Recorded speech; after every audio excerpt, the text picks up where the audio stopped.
In fact, itong grupo na to galing to sa isang malaking grupo na inoperate ng ACG last year. So mga splinter groups na lang to na nagsarili because when we stopped the POGO operation here in the Philippines.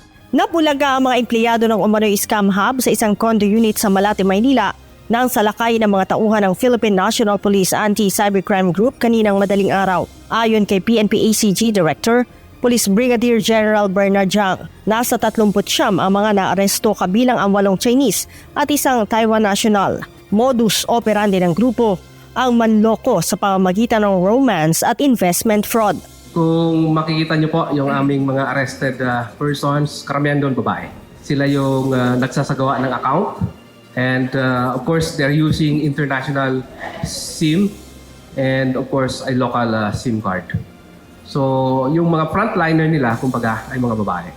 And these employees ng Chinese national are earning 100,000 pesos a month. Gumagamit din umano ng artificial intelligence o AI-enhanced social engineering tactics ang mga suspect para makapang-akit at gumawa ng VIP accounts sa mga dating app.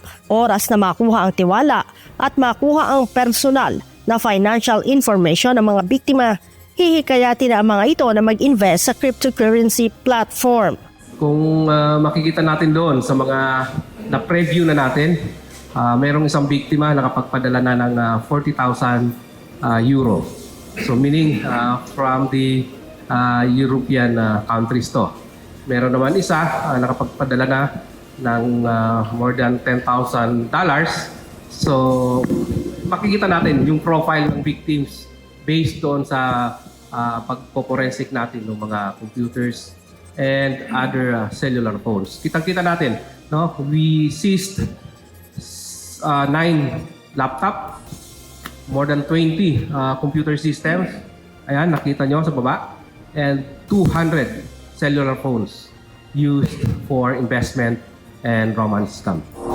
Ayon kay Brigadier General Yang, umusbong ang maliliit na scam hub katulad nito simula na magsara ang Philippine Offshore Gaming Operators o POGO sa bansa. Actually, kung matatandaan natin kung kailan sila nag-stop ng POGO operation, ito yung mga nag-splinter into different small groups at nagkaroon ng guerrilla type operation. So ito yung inahabol natin ngayon.